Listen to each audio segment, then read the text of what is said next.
written by Paul Lieberstein and directed by Action Charles McDougall. Wow, I've blown out my voice already. Someone driving right now is like, that's not the only thing you blew out. I know, like 3 sentences in. Thanks, I was driving when you were like, good morning, office ladies. All right, I'll tone it down. Look, I'll get real, I'm going to NPR it now. Oh. NPR voice. I'm going to do my summary, but I'm going to do it real gentle. Like that? Yeah. NPR voice? Yeah. Hi, welcome to Office Ladies. I'm Angela Kinsey. I'm Jenna Fisher. We're best friends, and we're breaking down an episode of Dwight's speech from The Office. Here's a summary. All right, I'll stop it now. Dwight is named Salesperson of the Year. It's a big honor. It's a huge honor. Yeah, and as a result, he has to give a speech in front of 1,000 people. And he's really nervous, so he goes to Michael for advice, then he goes to Jim for advice, eventually he goes to the conference, but meanwhile, Pam is doing wedding prep at work in front of Jim. Oh, Jim. So he decides it's time for a vacation. A vacay. Also, there is a thermostat war going on. Yes, Yes. thermostat war. Now, I had told some of our writers about the thermostat war that Because we had. you had one. We had one at 1-800-DENTIST that resulted in a lockbox over the thermostat Oh, dear. with a key. It got serious. It got serious. So I have What no were idea. you? Were you a colder or a hotter? I was Jenna. I mean, for our listeners who might not know that you're wearing a puffy coat as we record this podcast. Right now, I have a Guys, literally, she's wearing a puffy Yeah, coat. That's not a joke. I have a t-shirt on, a sweatshirt with a hoodie, and then I have an enormous puffer over that. Yeah. I also own a sweatshirt that says "Always Cold." Yeah. It was a gift to me. I didn't even buy it for myself. People know you. People know me. No, I was always cold.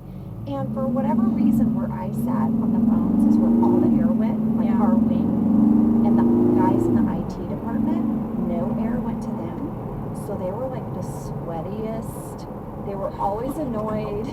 They would come over really sweaty and like, shut the thermostat down. And then they'd walk away. We'd get cold and we'd crank it back up. Wow. They hated our corner. The IT guys hated our corner. Fast fact number 1, we had a lot of questions about the convention center, the convention itself. A lot of curiosity. For example, fan question from Mary Ann Lodens and Grace D. and Mel Asako. Where was the speech filmed? And then Sue Potts asked, did we hire a bunch of extras or did we just use existing hotel people?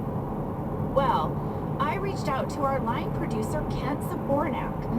So a line producer is the person who gets the script and figures out all of the practical stuff that you need to do to make an episode happen. So whereas Greg Daniels is in charge of all the creative aspects of an episode, Kent Zabornak would be in charge of the practicals. And the logistics. How do Yes. I get people there? Where are we filming? What does it cost? Yes.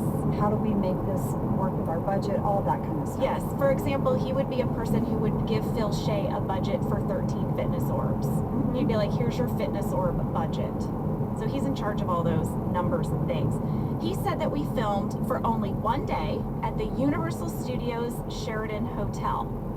Now, I had written in my blog a while ago that we had 500 extras. But Kent said we did not have 500 extras. We had 400 extras Yes. and 100 dummies. Bodies. Yes. Fake bodies. Torsos with no arms and legs, dressed up in suits. Yeah. And 5 dummy wranglers, people who carried them around the room and put them in different places depending on the shots. I mean, that is crazy town. That is crazy town. I did have in my notes that we had about 400 extras, and it's the most extras we had ever had. Yes, this is true. So Kent said that the dummies were mostly in the back and on the sides. Yes. He said if you pause and look, you can find them, but I went frame by frame and I could not find any.